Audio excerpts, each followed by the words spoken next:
This is the Montana Outdoor Podcast, brought to you in part by Rocky Mountain Truck and Trailer in Missoula, home of Boss Snowplows, CM Truck Beds, and Diamond Sea Trailers. Just go to rmtte.com for more information. And by Superior Hardwoods of Montana, home of the largest selection of in-stock high-end wood products and flooring in the western United States. Let them guide you through the woods at superior-hardwoods.com. Now, get ready for more fascinating topics and the most interesting people you will ever find in Montana's great outdoors. We offer new podcasts most every Saturday. You can get a link to these podcasts by going to our website, montanooutdoor.com, or by going to our Facebook page, or just send an email to downrigger@montanooutdoor.com and say send a link to my email. It's that simple. Now let's head out with your host, Downrigger Dale, and see what's going on in Montana's great outdoors. Thanks a lot, Manny. And as Manny just said, I am Downrigger Dale with the Montana Outdoor Podcast. So glad you've joined me here. Boy, we've got a lot of great things to talk about today, as we always seem to do. Want to thank you all so very much for tuning in and for sharing the show. If you haven't shared the show yet, please do. That always helps us kind of keep on expanding. Want to give a special shout out to our active military out there who are all over the world, but so many of you take the time when you can and tune into this podcast, and we sure do appreciate that and are honored to have you along here. And as I always say, I hope we're bringing a little bit of home back to you, and thanks so much for your service. So what I want to do today is talk a bit about some small Montana businesses that make a living around I don't know if it's a phenomenon or that. It's certainly a growing interest, and that is the king salmon over on Fort Peck. Gary Reeb is on the line with me right now. And first, Gary, welcome to the Montana Outdoor Podcast. Good to have you on. Yeah, I thought I'd probably try to catch up with you. It's kind of in between Fort Peck right now, so good time to do it. I hear you're heading out on a trip or something, huh? Yeah, I've got a niece getting married out in Colorado, so we're headed to Colorado today. Oh, boy. Okay. Well, we'll try not to keep you too long. So, Gary, what got you interested in tying flies? What was the start of all that? Well, over the years, I fished salmon at Fort Peck for quite a few years. And, you keep buying all these colors of these flies and stuff. And I just got to thinking, there's got to be a cheaper way to do this. So I visited with my wife a little bit, and I sat down the first year, which was 3 years ago, and just tied a few of my own up. And, lo and behold, they worked. So the next year, I contacted Scott Collinsworth at the Fort Peck Marina and asked him if he'd be interested in buying some flies. Uh-huh. And he said he definitely would. So the next year I purchased quite a few dollars worth of supplies. It takes a little bit to get into it. I imagine. But it's done very well. Right now I'm tying up somewhere between 1,000 and 1,200 flies a year.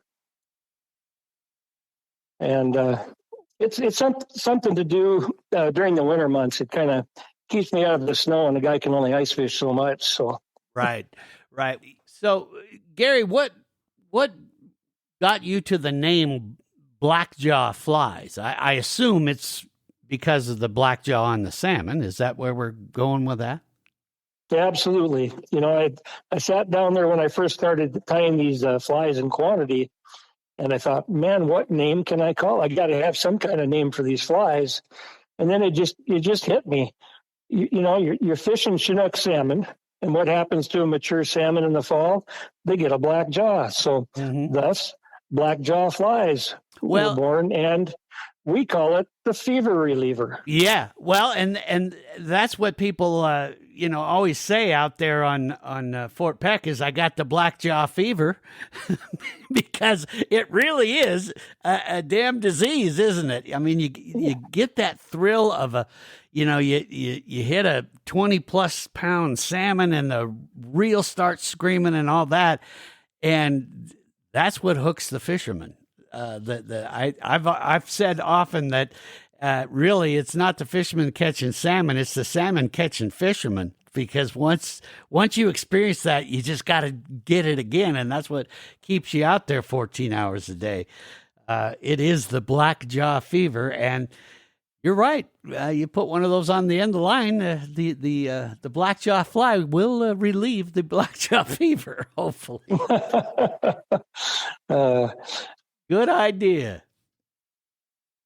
Okay, but no, it's the hunt that keeps you coming back for these salmon. It's it's like shooting a deer or seeing a bull elk out there. You get that adrenaline rush, and boy, when you get one of these big salmon on the line and it starts peeling line off, the adrenaline just surges through you, and it's what keeps you coming back. Yeah, it really is. I mean, that's a good analogy. It is a lot like hunting for that trophy bull, in that, you go out elk hunting. I mean, it's not like you're going to shoot an elk every 5 or 10 minutes. I mean, it's a once in a lifetime thing. You're out there looking for that prize bull, and when you see it and you miss it, you've got to go find it again. So, yeah, I think that's what keeps all these fishermen out there and keeps you and the captain out there for 14 hours a day. Of course, when you get in a boat with a captain, you don't have a choice, do you? You're out there for the duration. There's no way you're coming back. Especially when he sleeps most of the day. Yeah. And of course, he gets a break. He gets, he'll fall asleep. But of course, with me, he no longer trusts me, because one day he said he's going to take a nap, and I said no problem. I'll watch, and I'll be driving the boat, and then I fell asleep too, and we damn near hit the dam. So. Here we are, both sound asleep, going across the lake. I can't imagine what other salmon fishing when we're looking at when they go by us. Look at those two idiots. They're both asleep. As I say, oh, gosh. If a boat could talk, what stories it could tell. Oh, I hear you. I hear you there. And hunting these king salmon can make a guy absolutely nuts. Let's talk a bit about your background. You're retired now, right? Correct. Mm-hmm. But before that, you were a pretty busy guy running the grocery store that you owned there in Plentywood. When did you get into the grocery business? Well, actually, I literally grew up in the grocery business. My folks had a store, and our house was actually attached to the store. So I worked until I graduated from high school, and then I went off to college, and ended up getting married, and worked in a few other grocery stores, and had an opportunity to come out to Circle, Montana, and work for my uncle in a store out there. And I did that for about 5 or 6 years, and then the store in Plentywood became available, and that was in 1991. And so we've owned it up until 2020, when we actually sold it to my oldest son, is now running the store. So I needed a little project to do on the side. I mean, yeah.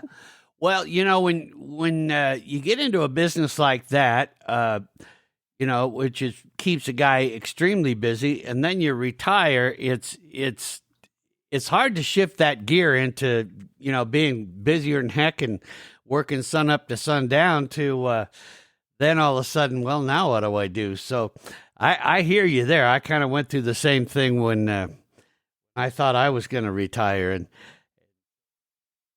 But it's funny how some of these hobbies then can turn into dang near full time.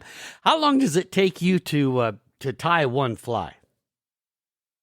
Somewhere between 10 and 15 minutes for one fly. Okay. If I sit down and put my mind to it, I can probably do about 3 dozen in a day. All right. So that keeps you busy right there. Where do you get the ideas for, the different patterns and colors and all that stuff? Well, actually, I've been online quite a bit, prior to this, and there's actually companies out there that have what you call a recipe, showing you which colors to put together. But obviously, the flies that they're using on the Great Lakes, aren't probably working like they're going to work at Fort Peck. Fort Peck has some unique colors. Primarily, it's greens and reds and silvers. Those seem to be the big three. But you can take one fly, and all my flies are 3 different colors, every one of them. But you can take those 3 colors, and if you reverse them, you can actually come up with one fly. Or if you have 3 different colors, you can come up with 3 different colored flies. Let's put it that way. Okay, I see. So just depends on which color you decide is going to be more the dominant color then, or? Correct. Yep. You have a dominant, a primary, and then your third color. And a lot of the color schemes come from ideas from fishermen from Fort Peck. They'd like to see a darker blue or a lighter blue, and then, to turn them around. Or, they bought a fly from a different company and said, can you match this? And I'll try to do that too. Mm-hmm. Well, and I suppose what you're trying to do is emulate the food source that these salmon are going after, which the salmon at Fort Peck are kind of a mystery in some cases, aren't they? They, we haven't really figured those things out. You wonder, well, where the heck do they go before this kind of spawn instinct gets to them? It's not like we find a lot of salmon until that point each year. So when you get these ideas from fishermen, where are they coming up with it? Are they just seeing things that they've tried with other lures and things like that, or I'm just curious as to how we come across some of these things, because I'm the same way. I've fished with the captain a lot on Fort Peck, and going after these salmon, and boy, just when you think you got the dang things figured out, then all of a sudden they'll quit that color. So I'm just curious what kind of feedback you get from fishermen, if any of them have figured it out in any way as to what these fish want. There's some really good salmon fishermen on Fort Peck. Yep. And I've gone to a lot of those guys to get some feedback from them and kind of see what colors they'd like. In fact, I've given some of my flies to these guys just to give them a try to see what Sure. they think. And so I'll get their feedback, and then we actually go from there. But there's so many different fly companies on the market. Oh, wow. Yeah. But the difference is this: is a lot of those flies, you're going to spend $12 to $15 for a fly, where you can purchase my flies at the Fort Peck Marina for $10. Wow. Yeah, that's a big difference. Especially the way that these salmon will break the dang things off. And it does happen. And the thing is with these salmon is one day they might want green, the next day it might be blue, the next day it might be black, the next day it might be white. Mm-hmm. I mean, there's so many combinations that you can put together. But you got to put them in the water to try them. Yeah. And yeah, that's the thing, and it boggles my mind sometimes. I'm always trying to figure stuff out of why are they doing what they're doing? Because obviously the Cisco is what their primary bait fish is that they're going after. So you would think, okay, well, let's just tie a fly that looks a lot like a Cisco, but that isn't the case, because there's not a lot of blue in a Cisco, is there? or red or whatever, I think you're trailing me. Obviously, your flasher is what's attracting these salmon in scent. Mm-hmm. Right. And obviously, I think you want to match your flasher to the color fly you're using. And again, there's tons of flashers out there too. Oh, yeah. This year, especially, chrome has been really a good one. Chrome and a blue fly has been really good for us. Yeah, we're going to be talking with the founder of 406 Tackle here soon. Right after I get done chatting with you, and we'll find out, where he comes up with these ideas for these different flashers. But what's interesting about these Fort Peck salmon is the environment that they're in is quite a bit different than the environment, like, say, the Great Lakes or, say the rivers up in Alaska or things like that. So bringing tackle, like you were kind of alluding to earlier, is bringing tackle from the Great Lakes is really not going to help you a lot on Fort Peck. No, I think their ideas are good, but Sure. again, the techniques here, I think, are a little bit different. And these salmon, I think, can be caught any time of the year. It's just that people don't fish for them in, April, May, and June. And I think there are salmon that are caught incidental to trolling for lake trout. Oh, sure. That has happened. We've also seen guys like Don Wilkins and that who have caught them through the ice.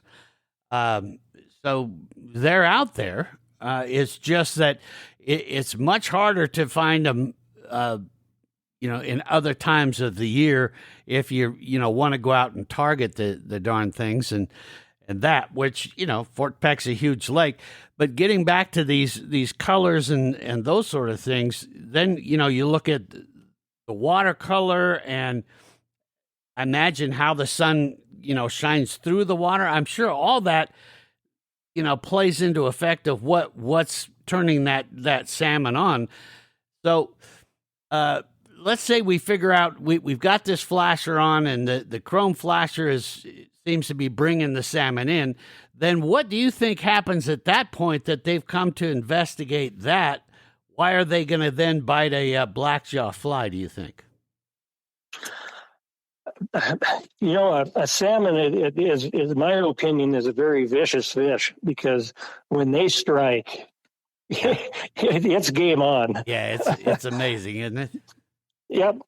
But a salmon is so quick, and I think that's a lot of what the flasher attracts with the fly trailing, and I think they're going after the smaller bait.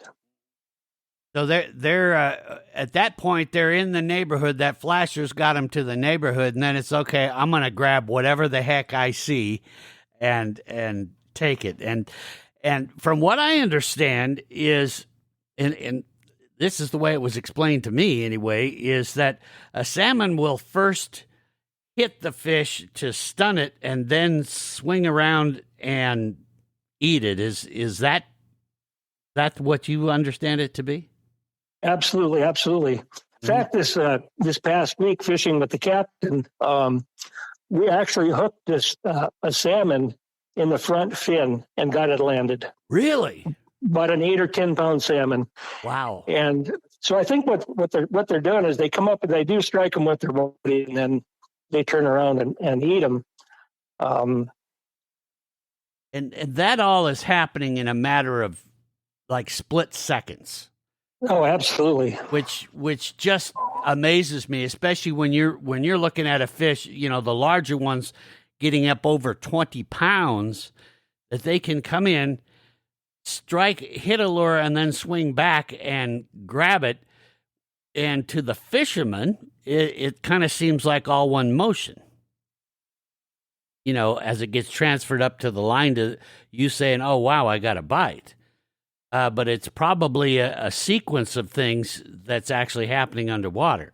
Is that right? Is that what you're seeing? Yep, absolutely. And you're talking about the salmon eating that fly. The other thing is we've hooked a lot of salmon in the side of the head, or like in the eye or below the jaw. So they're coming up and attacking it. And right, yeah, where they're swinging in and saying, I'm going to nail that fish, stop him in his tracks, and then down the hatch it goes. And of course, here now you've got treble hooks or whatever on there. That's going to potentially catch him wherever it catches him. Yep. And I think that's a lot of a lot of releases that you have that you don't actually hook that fish. Mm-hmm. I think they're just foul hook someplace and it pulls out. Yeah, I agree too, because it seems like you lose more fish than you actually catch, and like you say, most of those are just, a quick release and then it's gone. Mm-hmm.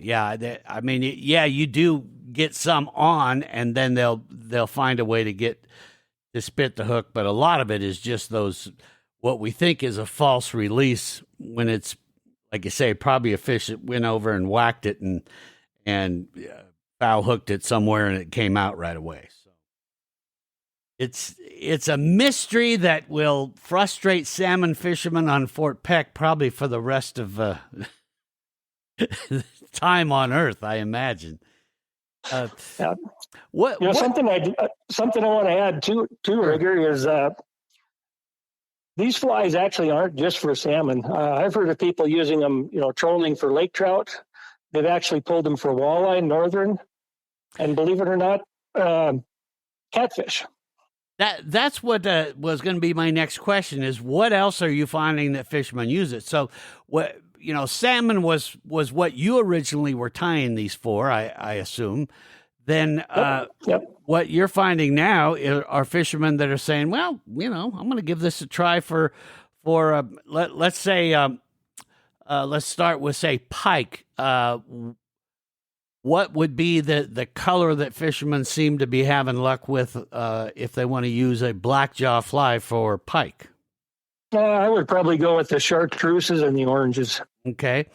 And what about, one of the things you mentioned was catfish. What are people catching them? What color are they using to catch catfish with the blackjaw fly? I think probably every color of the rainbow. Yeah. Yeah, I think, catching a catfish with a fly is, especially trolling for salmon, is incidental. In fact, last week, I ended up catching a 10-pound cat at 80 feet. At on 80 a blue feet? fly. I'll be dang. Whereabouts on Peck were you when you caught that catfish? We were right off Jennings Point. Oh, okay. Huh. I'll be dang. Now, what when you got a 10-pound cat, what did that appear to you guys? Were you thinking for sure that might just be a king salmon, or did you know right away once you started working that fish in that no, this isn't a king? No, actually, I thought it was a salmon. Really? Yeah, he actually made a run, and we got him to the boat. He stayed down. Most of these salmon, they'll stay down until they get, maybe 20, 30 feet behind the boat, and then you'll see them. They'll start coming up from there. Mm-hmm. But I was mildly surprised. That's for sure. Yeah, you never know what you're going to get, and that's the beauty of Fort Peck, of course, is. There's just so many different species in that lake. It's such a healthy lake, knock on wood, that the fish that are in there seem to all be doing well. So, you never know what you're gonna pull in. And the thing I've always liked about Fort Peck is if the fish you're targeting is not biting, you can always switch out and target something else. You're going to catch something, and by the end of the day, if you decide you just got to take home something. Right. So let's talk a bit about the mechanics. What size hooks, what types of hooks are on a blackjaw fly, that sort of thing. Okay, well, I build all the leaders for them myself too, and I use 50-pound tri-lane big game, and it's about a 40-inch leader that I'm tying. I'm using, and all my flies are a 2-hook setup. So I'm using a single octopus Gamakatsu 5-aught. And then I use 2 beads, 2 beads below that. And then below that, I've got a number 1 treble. Okay. And what made you come up with that combination there? What was the reasoning behind that? Well, I've seen so many all the flies that I've seen in stores over the years, a lot of them just come with the single hook. And I've talked to a lot of people, the salmon fishermen in Fort Peck, more specifically, that would rather see a treble hook than they would the single hook. So that's kind of how I started with it, and that's kind of where I've been at. Okay. So, and now I've heard the other way from some fishermen that they say, I only want a single hook. So I guess you can't please everybody. And the leader, again, is how long a leader on that? I started out with a 40-inch leader, but by the time you get it tied up, it's about 36. Mm-hmm. And the thing with flies is what you want to do is if you're running an 8-inch flasher, the rule of thumb is you want that leader 2 times the length of your flasher. So you're at 16 inches with an 8-inch flasher, or you want to run that 22 to 24 inches with an 11-inch flasher. Okay. All right. Well, that's good advice there. Now, now we've got this flasher on, and then what have you heard from fishermen, since you're talking to them about what kind of flies they're looking for and things like that? Have any of them talked to you about a favorite line that they think is perfect for these Fort Peck salmon, or any of that kind of things? What do you hear? Well, personally, I like the mono. I use 50-pound mono on my rods. But there's a lot of guys that like to go with braided. They'll use probably like a 60-pound braid. But a lot of them with the braid, what they'll do is they'll tie probably a 3 or 4 foot monofilament leader up to their flasher. Okay. Yeah. Yeah, I've seen that kind of setup a lot. I tend to be more of a believer in the mono myself. But I again, to each his own and that. How about scent? That some salmon fishermen get really, really sensitive about scent. In fact, some of them are wearing the rubber gloves, the whole 9 yards. I shouldn't say rubber gloves, but the surgical type gloves to try to keep that scent off. What do you hear from most of the salmon on Fort Peck? Are most of them real sensitive about getting any kind of human scent on their flies or lures or anything they're using? Well, if they don't, they should be, because that's one of the big things that we use in our boat, and I know a lot of people do. There's a lot of different liquid scents out there. Primarily, the one we're using is herring. It's a herring scent. It's just a gel, and I'll actually put it on the fly and smear it on the flasher. Okay. One of the, there's a big no-no. I mean, if you're going to the gas station before you put your boat in and you've got gas on your hands, I can just about guarantee you're not going to catch a fish on that lure. Yep. Well, one of the stats that I heard about the king salmon is, of all the critters that roam or swim the earth, the salmon has the best sense of smell of any organism on the planet.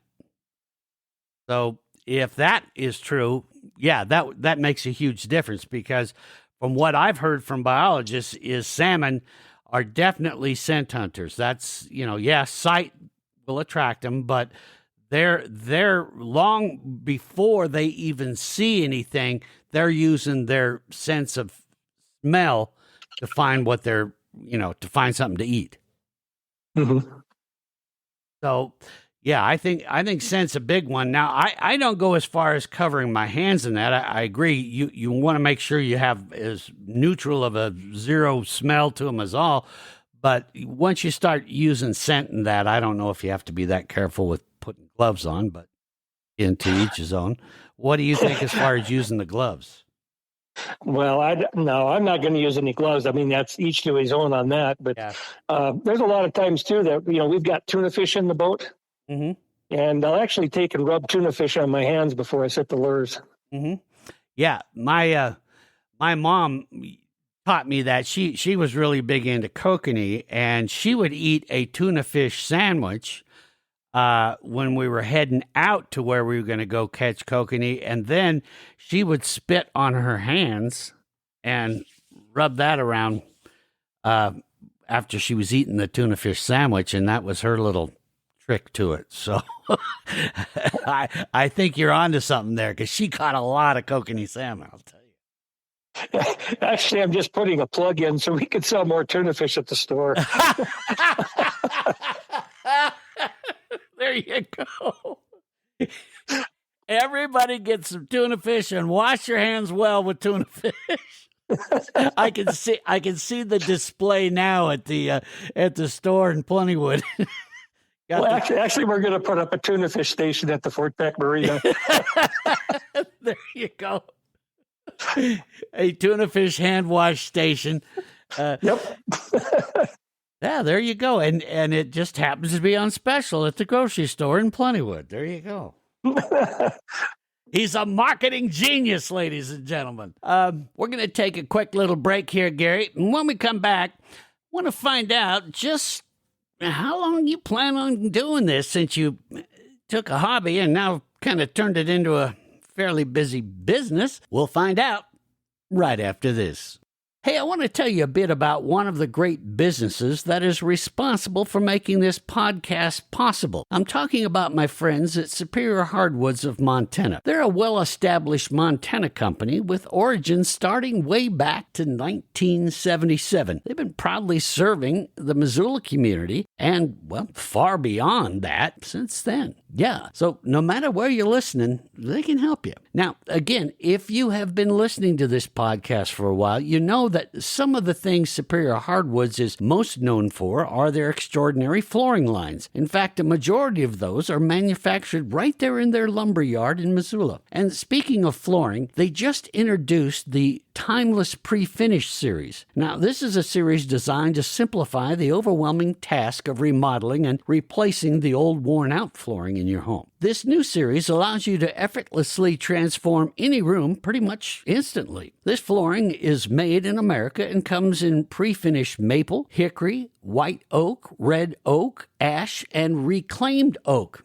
It's just beautiful. It has a superior quality sealer and matte finish to it. Now, this totals 6 coats of durable protection on the floor. But along with all their different flooring lines and their acres of reclaimed beams and lumber, they also offer fantastic products to complete your remodel. Thousands of feet of alder molding and hundreds of square feet of stunning antique paneling. Just beautiful stuff. That's going to make your home feel special to you and your family and friends every time they come see you. It's kind of amazing when you think about it, but when you work with the folks at Superior Hardwoods of Montana, you'll be able to create a look for your home that says who you really are to all who stop by. I guess what I'm trying to say is it completes your remodel project to the point that your house just doesn't have a new look or updated look to it. No, it becomes much more than that. Not just a house you live in, but it is now uniquely your home.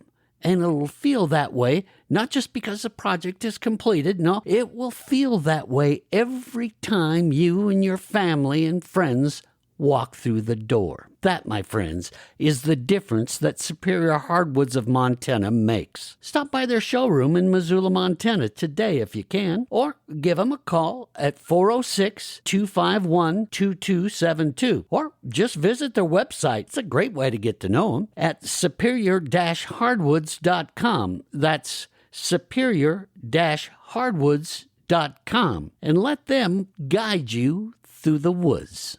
So how long are you going to keep doing this? Gary, you started out just wanting to tie some things for yourself. Now you've got, 1,000 or so that you got to get done because fishermen are out there. And I know Scott keeps selling out of blackjaw flies. Are you just going to stay at the pace that you want to stay at, or are you ever going to expand even bigger? Right now, my plan is just to kind of stay where I'm at. I don't want to say I don't have the ambition, but it takes a lot of time. And after these are all tied by hand, so I do have a bit of arthritis in my hands, so I do it moderately. Well, so, and the thing is, you got to have time to get out and fish. Absolutely. We can't keep you in the basement forever. I'll keep doing it as long as the good Lord keeps me going every day. Well, I know we appreciate it. I'm sure Scott Collinsworth at Fort Peck Marina appreciates it because the blackjaw fly seemed to be one of the hot tickets out on Fort Peck. Lastly, before I let you go, Gary, have you noticed there is a dominant color that most people want you to have out there, or is it just all over the board? I'd say probably the biggest color would be a blue. And blue. Yeah, and the thing is, there's so many different shades of blue, though. It's right, and it's one of those things that whether it's light blue or dark blue, You got to put it on and give it a try to see what they want. Exactly. And that can change day to day and even throughout the day. Oh, absolutely. So that's the thing. I guess before I let you, I'm going to ask you another quick question, though, just came to my mind. How long will you stick with a color before you say, nope, time to pull it off and try something new? Well, a lot of that depends on the time of day, too. Primarily, especially this year on Fort Peck, it's been a good morning bite. And I'm going to say from daylight till, let's say, 11 o'clock. And you still catch them sporadically out throughout the day. I mean, it's like anything. On any given body of water, there's going to be a fish someplace that's feeding. Sure. But the thing is, you've got to find them. So, in the mornings, I might try, we might put in a white fly, which I've got one we call Ghost, which has been really good in the early mornings. I'll also tie on, I've got a fly I call a Bobcat, because I'm a big MSU fan. Uh-huh. But it's actually blue and gold. And believe it or not, it's the fly I caught that catfish on. I'll be danged. The cat attracts the cat, huh? Yep. But so it's, we'll run it for probably a couple hours. And if we're not getting hit on a specific color, we might change it from a blue to a green. Or we might take the white and go to a black and silver. And then, of course, match the flasher. So I don't suppose then that blackjaw flies produces many maroon and silver then, huh? Actually, I did make a fly, and it's Scott's. It is called Grizz, and it is maroon and silver. I'll be dang. Okay, that must have been hard for a diehard Bobcat fan to tie. It was really tough, but I did it. Now, have you heard if that one works at all? I have not. I have not asked anybody if they've used it, and I haven't used it myself. So. Well, there you go. Well, if anyone's listening to this podcast, send me an email if you've caught one on the Grizz. But so blues seem to be the way to go, but then again, that can change. Best thing to do is just load up the tackle box with all the different colors and then share your information with other fishermen. And that's the other thing I do appreciate with the king salmon fishermen out on Fort Peck is they tend to be a little more free with their information and sharing it with each other. Have you noticed that? Oh, absolutely, absolutely. I know there's a pretty good network out there, and obviously, if you stop at either the Fort Peck Marina or the Lake Ridge, you can always get information there on where they're at, what depth they're at, what flasher they're using, what fly they're using. So the information is out there pretty readily. Yeah. Yeah, and then, on the Montana Outdoor Radio Show on Saturdays, we try to get a little info out there, too. But there's chat boards, there's comments on Facebook, there's a good group Facebook of the Fort Peck salmon fishermen there that you can get on. So there's a lot of good sources of information, and they'll tell you which in this case, which blackjaw fly, which color seems to be going. Well, Gary, I'll let you get off on your trip. Have a good, safe trip to Colorado, and make sure you protect your hands and keep them going because people will be expecting you to tie up some more flies when you get home. All right. Thanks, Rigger. All right. Thank you. Gary Reeve, everyone out there with blackjaw flies, and we do appreciate him coming on the Montana Outdoor Podcast and appreciate him tying some great flies that have worked well. Okay, we're going to take another quick break here. Then we'll come back and talk to another manufacturer of tackle for salmon and other fish around the great state of Montana. Makes his gear in Havre, Montana. We'll learn about that next. In Montana, discover a land where adventure roams free. Explore small towns where every corner tells a story and every greeting comes with a smile. Saddle up for breathtaking horseback rides or catch a fish in a crystal clear lake. Spend your evening sharing stories around a campfire under a starlit sky. That's how you Montana. Plan your trip at visitmt.com. That's visitmt.com. All right, now we're talking to Don Soddy. He's with 406 Tackle Company. We had just been chatting with Gary Reeb over there at Blackjaw Flies, and we were talking about how the flashers, by the way, Don, thanks so much for joining me today. You bet. And we were talking about flashers and how that's one of the most vital, important components to trying to attract these big salmon on Fort Peck. So let's get into everything that you guys do. First, let's get to know you a little bit better. Don, where are you from originally, and where are you at now? Well, I grew up in Southern California, and presently I'm an emergency room physician here in Havre, and we've been in Havre probably about 10 years now. Okay. And when did you decide that you wanted to get into the tackle business in Montana? You know, it was sort of the beginning of COVID. Mm-hmm. There was a lot we didn't know. We did know that physicians were dying because they were exposed, and we were going to stay home when we weren't working. And staying home in the basement, not a good idea if you're not going to do anything. So yeah, it'll make you a little nuts. I know I started getting a little cabin fever, that's for sure. Yeah, definitely. And I just started to think about what I could do with my time. I probably needed a hobby. We were getting close to retirement eventually, and I wanted to be able to do something else besides medicine.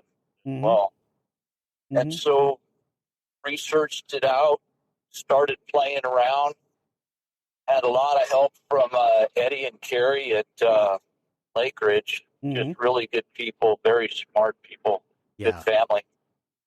And just kind of evolved. And my wheelhouse is flashers, for sure. Yeah.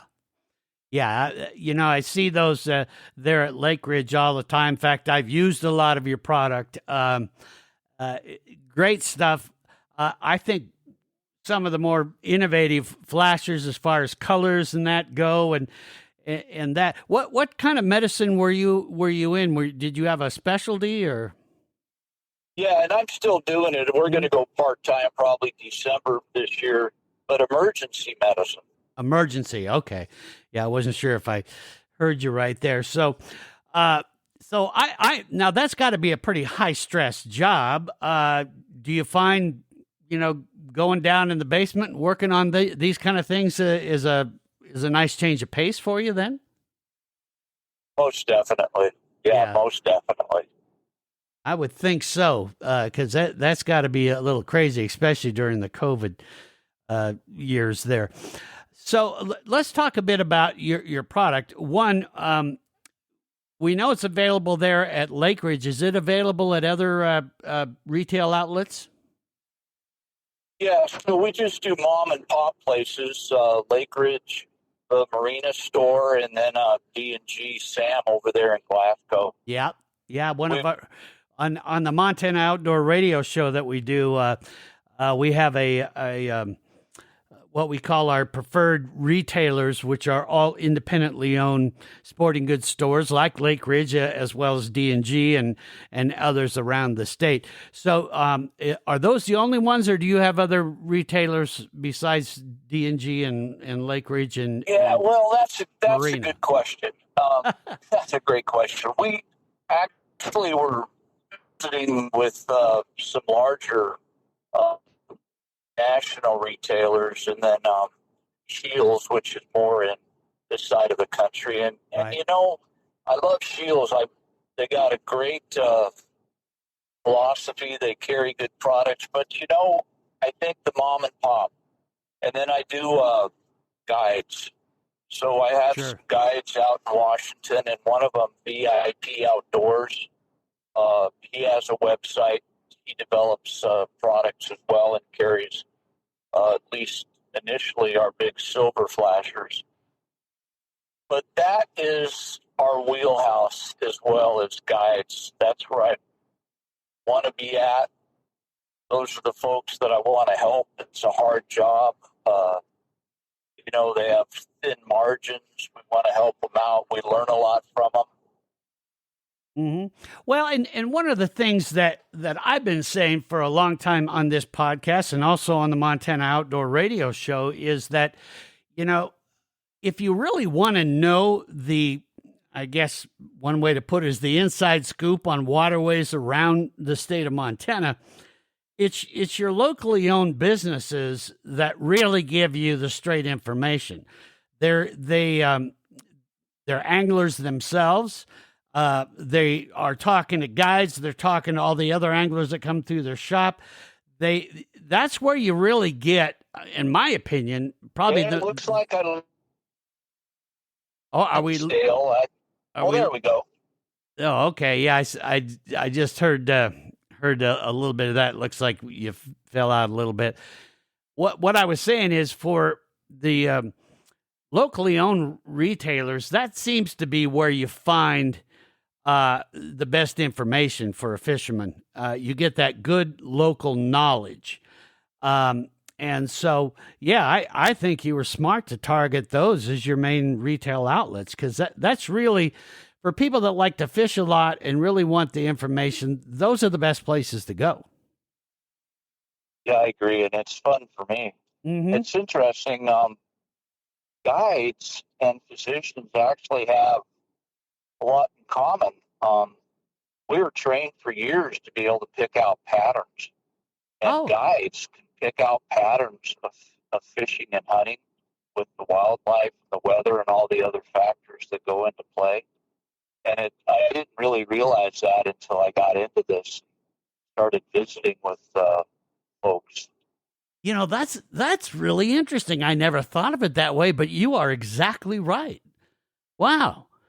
So you took to this pretty naturally then, I would assume.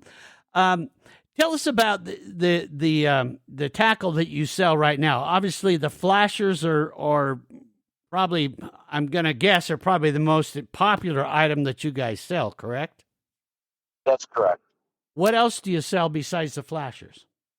Well, we do various types of flies with different patterns, different heads, different sizes, different hook configuration. Right now, we have a line that we came out with that these flies are, the heads are able to be pulled over the leader, so this gives you the opportunity to change leader length.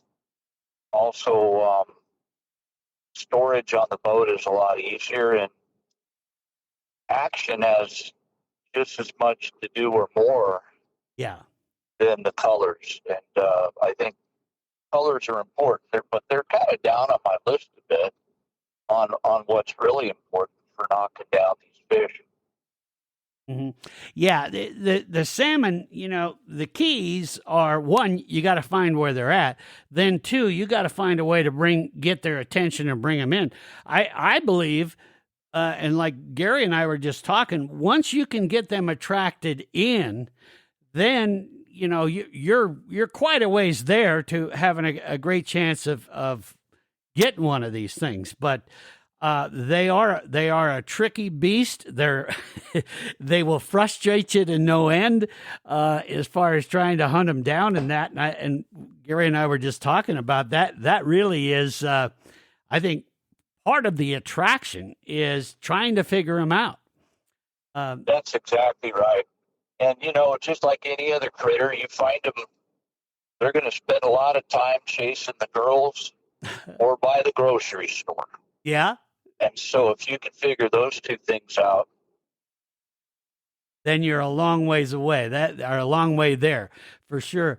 Talk about these flashers as far as flasher size that you sell, and I guess let's start with one of the obvious questions. What have you found is the best selling flasher so far as size and color? Well, that depends. So 11-inch comes with fins or no fins. So the fins are there if you're going to troll slower to get the rotation.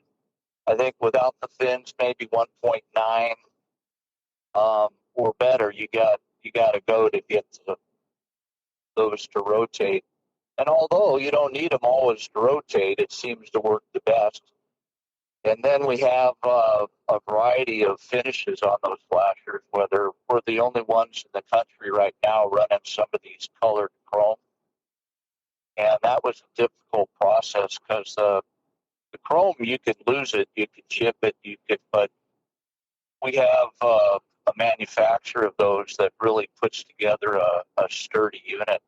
And we use brass fittings or brass connection, and then saltwater saltwater clips and ball bearings. So these are really designed for the salt water. They hold up in the salt water well. And so for Peck, for example, you're not going to have any issues with those whatsoever. Yeah. They're 200-pound test. And then we go to...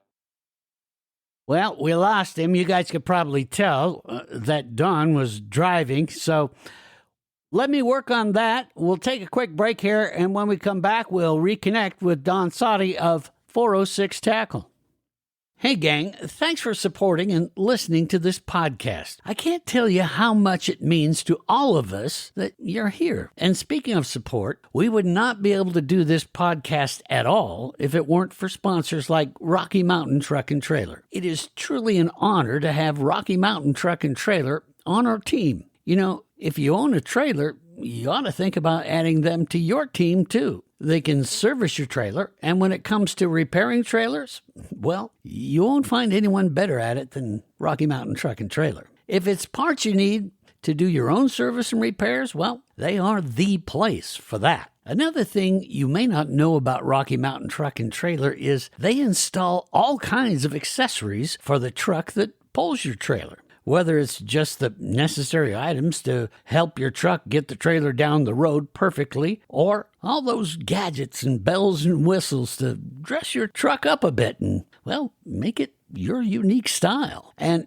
here's the best part. The folks that do all those repairs and installations are real technicians. They do things the right way and do it to such a degree of precision and reliability that you can roll down the road with confidence. Whether you need your trailer bearings packed, the whole thing rewired, or the right fifth wheel, or any kind of hitch installed, you're going to know that your trailer is ready to haul what you want worry-free. No matter if it's getting you and your four-legged coworker to the next rodeo or job, or just hauling a load to the dump, or getting the boat and RV to your favorite fishing hole, Rocky Mountain Truck and Trailer has you covered. And of course, if you need a new trailer, they can set you up with a brand new Diamond C gooseneck equipment, dump trailer, or whatever else you need to haul wherever you are going worry-free, happy, and looking good, too. Heck, they even carry an amazing line of CM truck beds that'll make your rig look and work like new.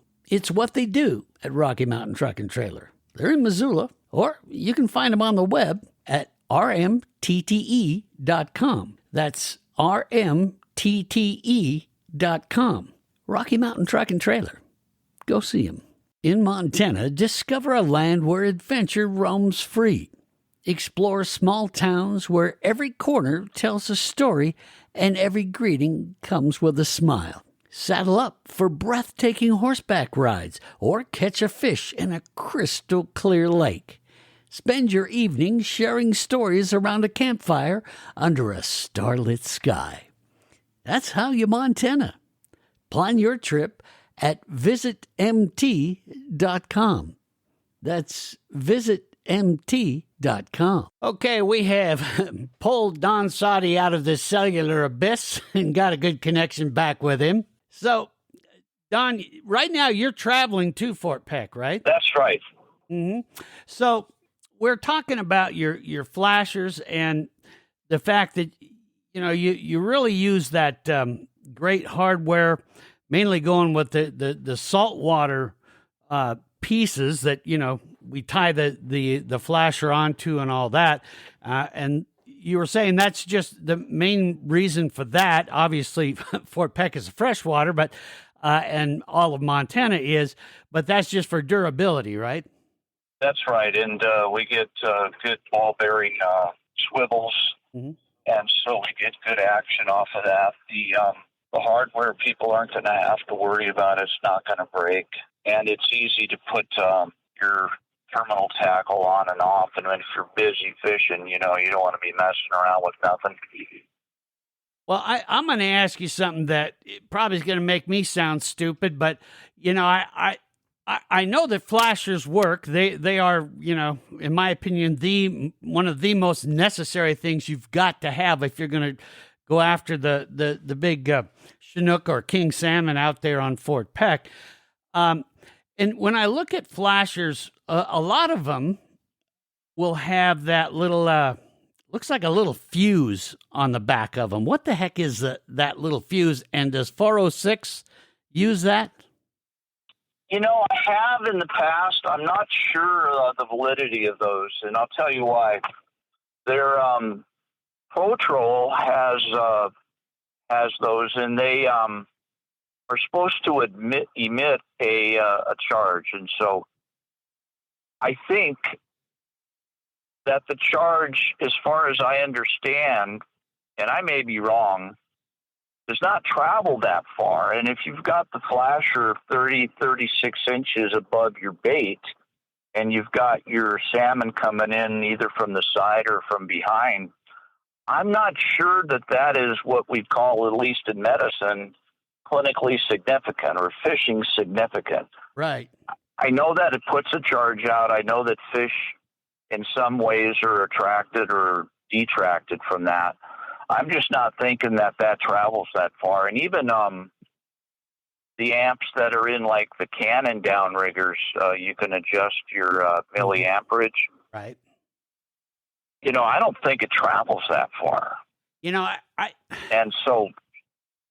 ahead. I don't quite understand the whole thing, but I agree with you. To me, the things that really, and Gary and I were just talking about this too, the things that really make the difference for salmon, in my opinion, is obviously the sight, and then you really need to think about what stuff smells like. The sight is key, because they really hunt with, those are two of their main senses that they really rely on, with smell being the most important. As I mentioned with Gary, as I have heard from biologists, salmon is the number one, has the number one keenest sense of smell of any critter that roams the planet, either on ground or in the water. So I totally agree with that. I totally agree. Two things I would say is, one, when you find the fish, and if they're committing suicide, anything's going to work. Mm-hmm. Yeah. The difference is when they're a little bit finicky. And then you're absolutely right about their smell. You have an animal that can smell the puddle that they grew up in from 200, 300, 400 nautical miles away in the ocean. Right. I can't even wrap my arms around that. That is phenomenal. Yeah, it's and amazing. So if they can smell what they want to smell, they can sure smell bad things or stuff that they don't want to be around, as well as the attractants. And it may be that the aniseed oil or the different attractants do more to hide our scent and what else we've been touching, right, as they do to actually, make it sound like, or make it feel like they're in the grocery store. Mm-hmm. Exactly. And, we were just mentioning, when you fill up your boat with gas, you better make dang sure that you get that all cleaned off of your hands and that, because anything that you transfer onto your tackle and that, as Gary was mentioning, he can almost guarantee you will not catch anything on that particular piece of tackle. Yeah, and I would agree that Gary's absolutely right, especially the oil-soluble stuff, yep. solvents and such. So, I think that scent side of it is important. And then, it's what they're seeing. Now, when you decide, okay, what color I'm going to make a flasher of that, what are you basing that on? Are you talking to a lot of different fishermen? Are you looking at the biologies, and talking to biologists? What makes you decide this is going to be a good color of flasher for us to make? Well, for sure, all of the above. And then, greens and blues, I think you can never really go wrong with. Yellows, chartreuses are seen pretty well. Water depth, of course, you lose different colors at different depths of water. Ultraviolet seems to hang along a lot longer, so it's good if you're deep, go with ultraviolet. But if you're thinking red's going to be helping you at 100 feet, probably not so much. I mean, red's going to look black, and that may be okay. You got a fish looking up on a cloudy day, and you got a dark color, they see an outline, that'll attract them. Yeah. And so blues and greens. Blues and greens are, yeah. And Gary was just saying the same thing, that those seem to be the ones that for his flies that people really like to use. And, on a consistent basis. Of course, these salmon, once you think you got them figured out, you don't. I mean, they can frustrate the heck out of you. But a lot of that, as you were just saying, is depth and conditions and those side of things. How about, we touched on size a little bit of the flashers, but is there a go-to size that you think? You're mentioning the 11-inch and that. What do you find, some of the more experienced guides in that? What do they tend to use mostly? I think the rule of thumb is the deeper you go in your troll, the bigger the flasher can be. Okay. Because there's 13-inch fish-shaped flashers that I make as well for the Great Lakes, and those are really 120, 150 feet. However, I've caught, and everybody else has, a lot of fish 120 feet on 8-inch two-fin flashers. So the action's a little different. The thump, when they make the rotation, that vibration's a little different. And it changes. It changes through the day. It changes through the year. I would say as well, your speed has a lot to do with that. And if you can stay consistently at a same speed, then you can fiddle around with the length of the leader, the size of the flasher. And especially if you're, at Fort Peck, if you're trolling in front of the dam, that the length of all the Missouri River flows underneath that dam, past the power plant, and dumps out and heads for Sakakawea. Mm-hmm. And so, depending on which direction you're going, at 100 feet of depth, the speed's going to be different. That's where these new fish hawks come in pretty well, these probes. Mm-hmm. And so you may be 1.8, 2.2 at the surface, but it's different for sure at 100 feet. And that might have more to do with the size of the flasher and how fast you want to go and your leader length. Because if you're going with the current, of course, you're not going to get the same action than if you turn around and go against the current. And you might be trolling 4 miles an hour down at 100 feet.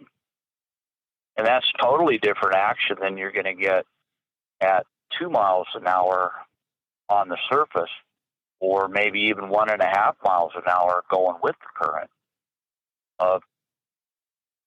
And it took me a while to really think about that and figure it out till I, went different speeds and watched the action of flasher fly or flasher Brad's bait, whatever it may be, at the surface. I would just kind of experiment. And then when I got one of those fish hawks, right? Oh my gosh, I feel like, that was as good of invention as the fish finders, you know? Yeah. So the just for those of you that are listening on the podcast here, fish hawks are going to be able to tell you, well, depending on which one you get, and that you're talking depth, you're talking water temperature, and then in the case of what we're talking about here, you're talking about the current speed. Is that what you're saying? Absolutely. Yeah, and that can be important. I think that is probably one that more anglers are starting to figure out is, you hear about, well, everybody's catching them at this depth over in this area of Fort Peck. Okay, well, when you go out that day, it's not a bad idea to then get that fish hawk out, figure what those variables happen to be, and then that's going to start to dictate your trolling speed, I imagine leader length and those kind of things, wouldn't you say? Yeah, leader length. Leader length is absolutely key. That's one of the reasons we have those interchangeable flies, because you can change out the leader length, and that has a lot to do with the action. And I've seen, and I've had it happen to me. I'll be right next to somebody, same speed, same depth, and they're catching fish, and I'm not. Mm-hmm. And it may just be nothing more than a leader length, or it may be that you want to speed up a little bit, get the same action, so that'll do that. Mm-hmm. If you have a longer leader on, maybe you speed up a bit, or a shorter leader, maybe you want to back off a bit and get the same action. Mm-hmm. Yeah, now, and these are really good points you're making here, because so often as anglers, we get really caught up in that color, which, yeah, it's important, but things like this can be those difference makers, and that to me is really interesting, especially when you're dealing with a fish that is known to be pretty dang finicky, and also the fact that on Fort Peck, think about all the choices when those salmon enter an area, all the different choices they have. So those little things now become really big things as far as what might influence a particular salmon to say, yep, that's the one I'm going after. Well, yeah, and of course, the guides at the Lake Ridge, for example, they've got to figure out. Don and Joe. Yep. They're tuned into those patterns of speed, depth, water temperature, and they know the fish around the bait balls. And so when you see pictures of those folks catching fish, it has a lot more to do than my flashers and the color of my flashers. They have great patterns that they have discovered. They know how to make the changes based on the weather, time of year.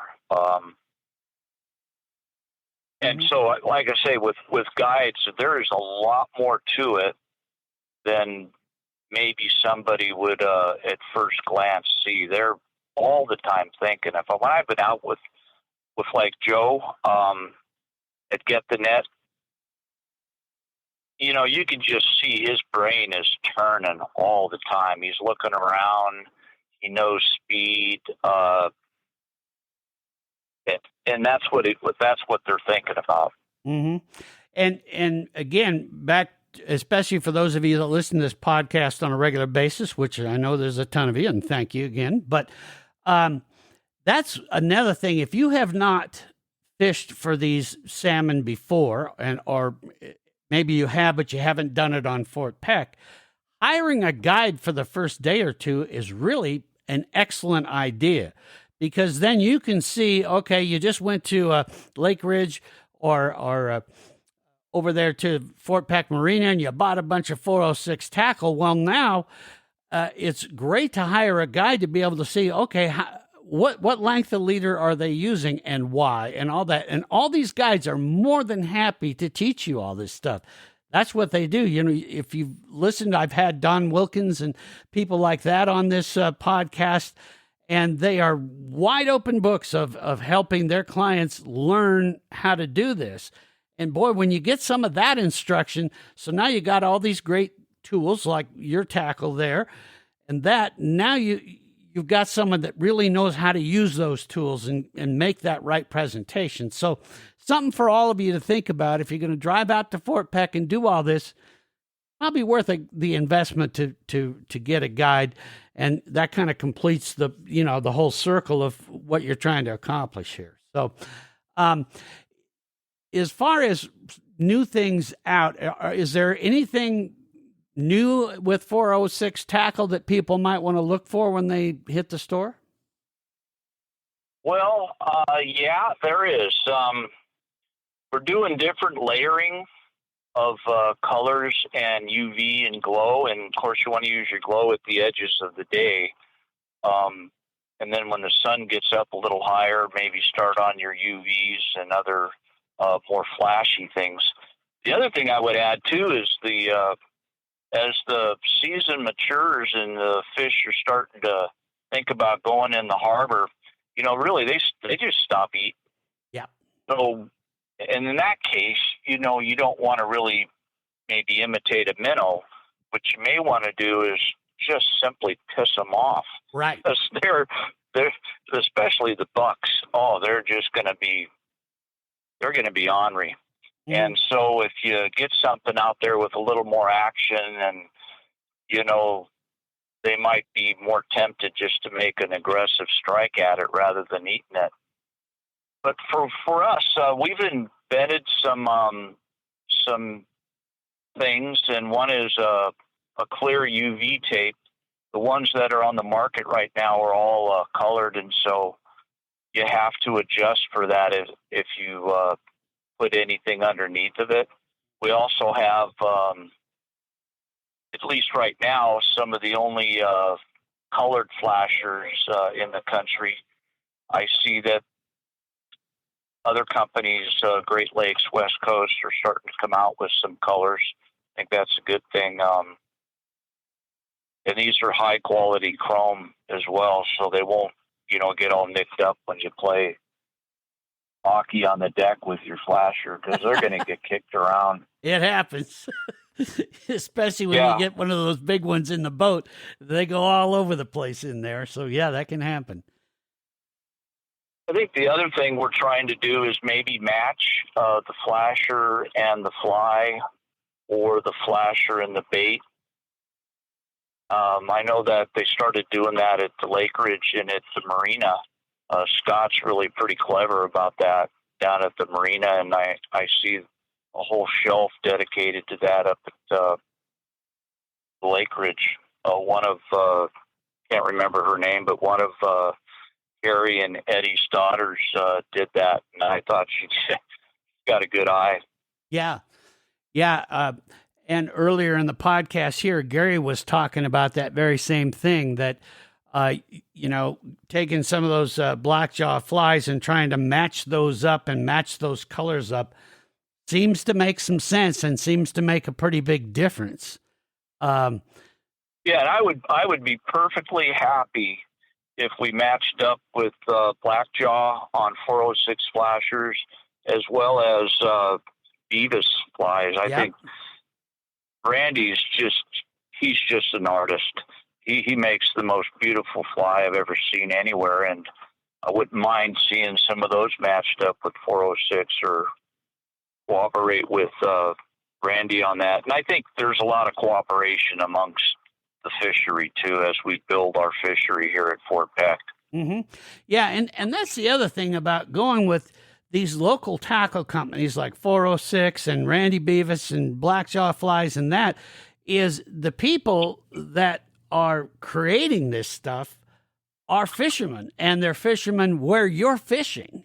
And so to me, that really helps close the loop as far as figuring out what works, because every fishery is different. And so I think those are excellent ideas. In fact, unfortunately, Randy couldn't join us on this particular podcast, but we hope to have him on later as well. To me, cluing into these guys and these manufacturers like yourself, Don,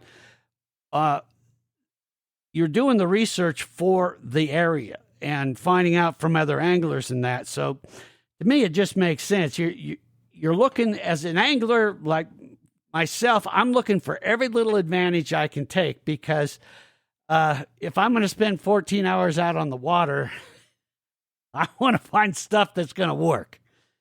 So, as far as going ahead into the future with 406 Tackle, do you have any plans for any new types of things or different things coming up?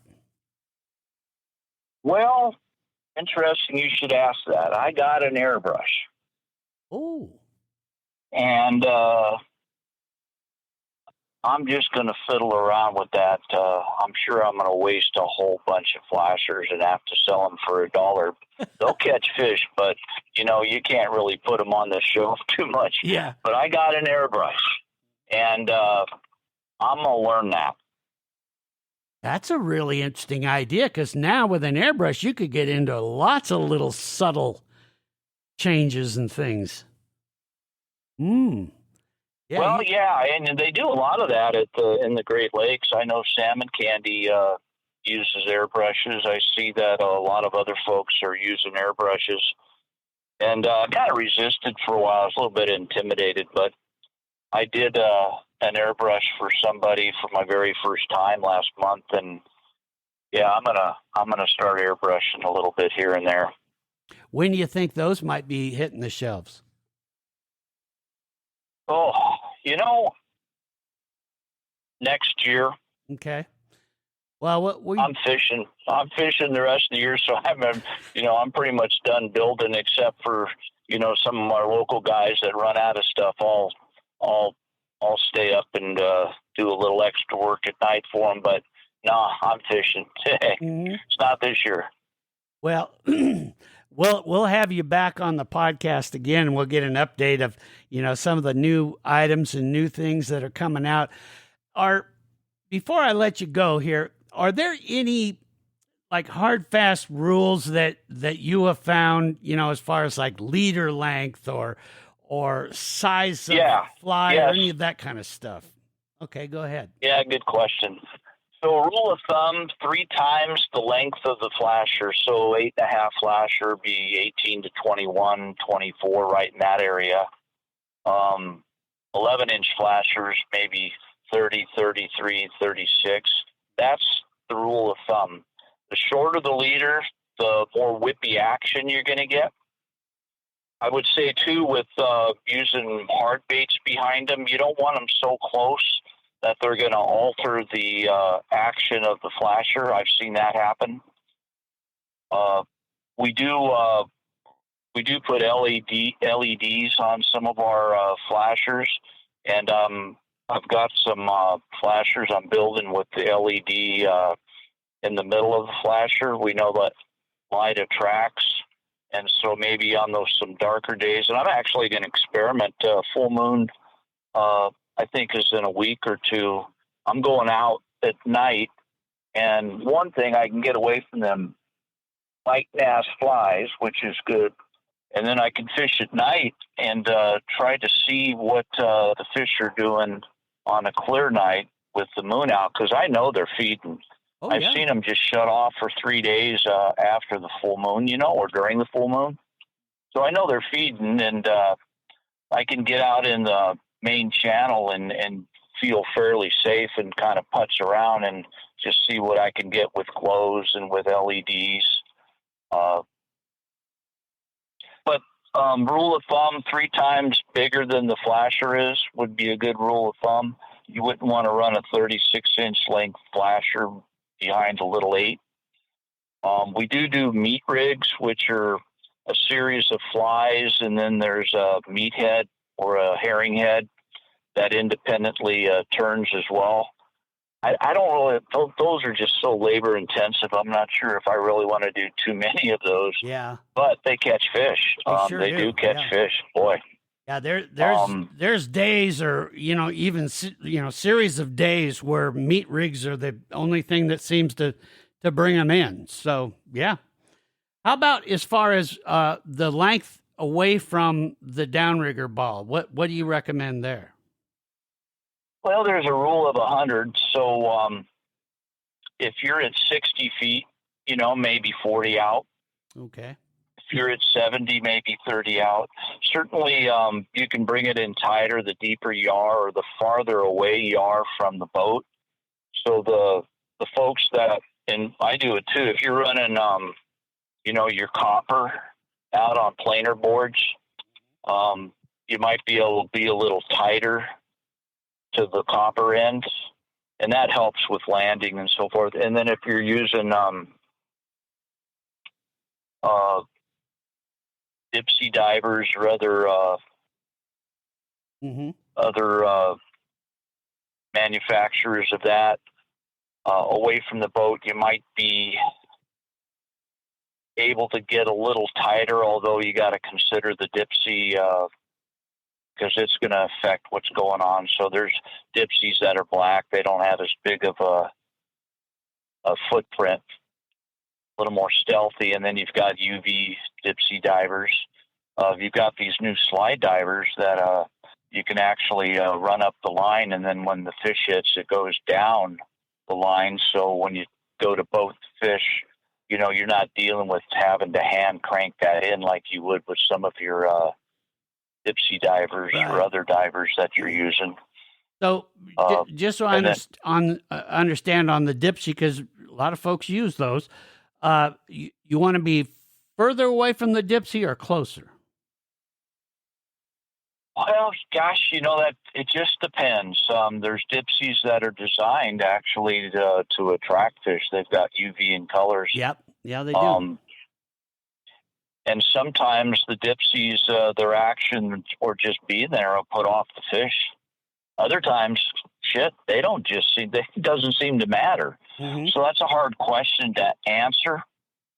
But for me, I'm going to probably have 8 to 12 feet behind the dipsy if I'm running a flash or fly. Sometimes you just run a plug or a hard bait, some kind of rotating bait without even having a flasher on that. That works pretty good, or a meat rig. Something that has independent action, that's rotating without the flasher there to supply that. Okay. But I'd say 8 to 12 feet behind the dipsy diver is a good rule of thumb. Okay, excellent. Good information there. Any other kind of rules or hard, fast rules of thumb that you feel? What about as far as size of fly or lure behind that? Oh, that's a great question. Sure. So last year we had small bait, and so most of the flies are 4-inch, and people were trimming them down to get to be 3-inch because our bait was small. Mm-hmm. So when you catch a fish or you talk to folks, you just ask them when they clean the fish, what are they finding in the fish's stomach, right? Right. So if they're finding 4, 5, 6-inch Cisco, maybe a 4 and 5, 6-inch fly would be something you'd want to use, get that profile. Like I said, last year, small bait, and so 3-inch fly may be a better deal. And, you want to make sure that your hook is probably inside your skirt, whether you're using just a single treble or, you're using 2 octopus hooks, or you're doing a tournament rig. It's nice to have them inside a little bit. Right. Rather than trailing. But sometimes, sometimes the trail works. So I don't want to give you any hard and fast rule on that deal. Mm-hmm. Yeah, you got to play with some of that. But that's a really good point as far as looking at what's inside the fish. Now, our rule of thumb, when the captain and I are fishing together, we want to clean that salmon right away and get it on ice right away. To us, you got a lot better flavor on the meat and all that if you bleed them out and then get them cleaned right away rather than doing it at the end of the day. So that gives you that opportunity to look inside and see what's going on. And I'm glad you brought that up, because that's something that we really take a look at is what's inside that fish is, well, obviously that's what they're going after. It's inside of them. So really good point there. And then as far as speed that we're going to troll, give us a little more direction on speed as far as what you think are good recommended speeds with the 406 flashers. Well, what I do is I'll start out 2.1 to 2.5 and adjust that depending if I'm cross current. I want to keep all my lines straight, so I may put a bag out and go a little faster. Or if I'm running in front of the dam where I know there's current, I let the fish hawk. But 2.1 to 2.5 is where I start. I know a lot of folks fish closer to 3. I would say that all the 406 tackle, 8.5 too thin, 11-inch too thin, are very speed tolerant. So you'll be able to get that rotation down to 1.4 all the way up to 3.5. The ones without fins, I would recommend at least 1.9 to get that thing spinning. However, sometimes it's swimming and instead of spinning works better. Okay. But I would say 1.9 to 2.1 really to get that to spin and get the action you want for your fly or whatever else is on the back. And then they'll tolerate up to 3.5. And I know that because I've seen it do that.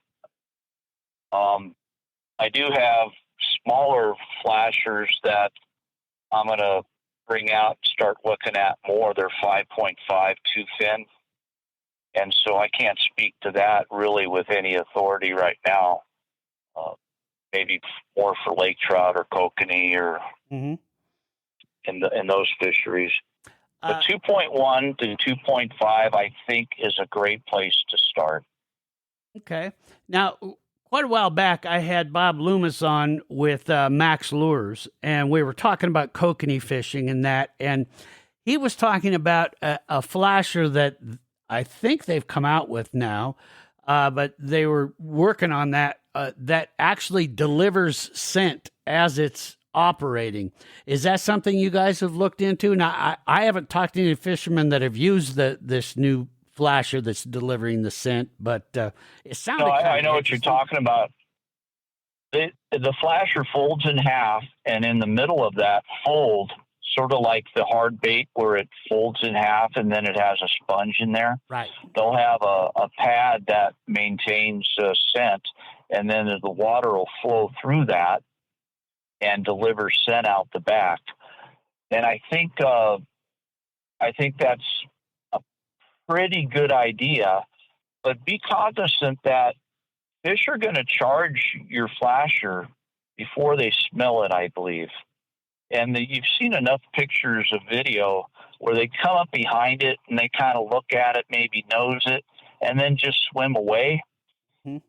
The thought is, at least in part, that they picked up a smell.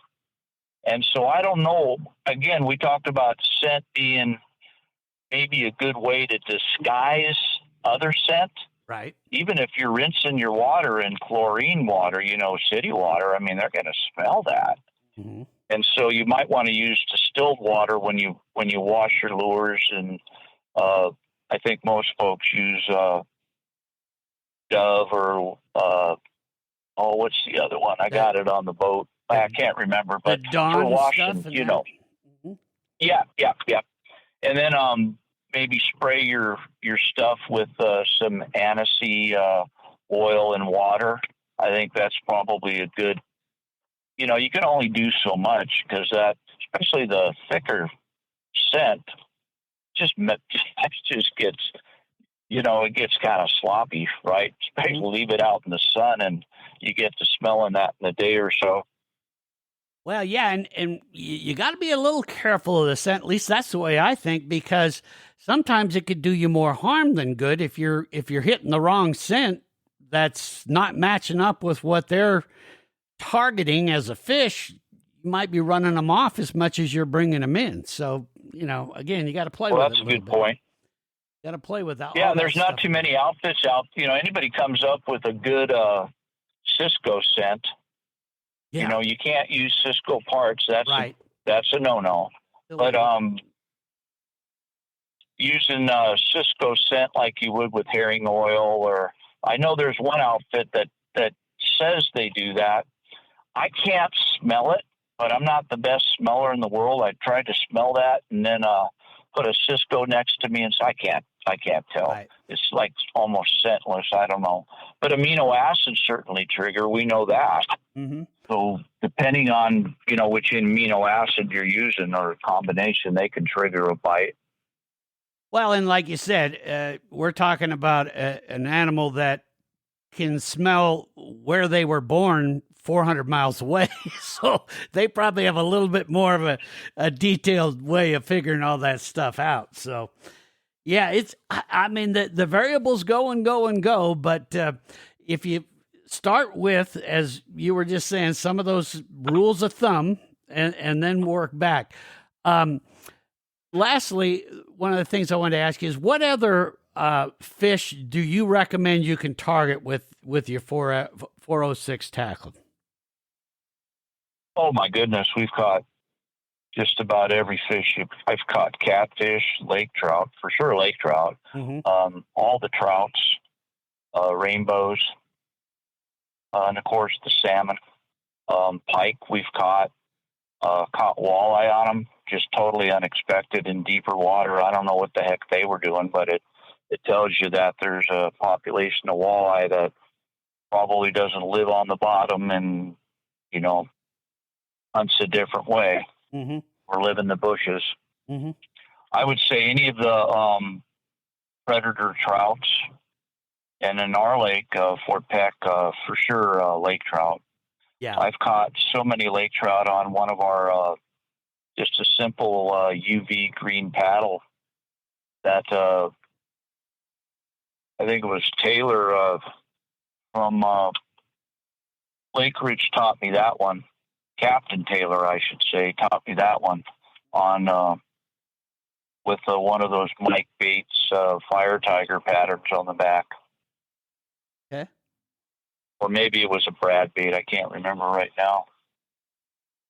Now, if the lake trout for sure.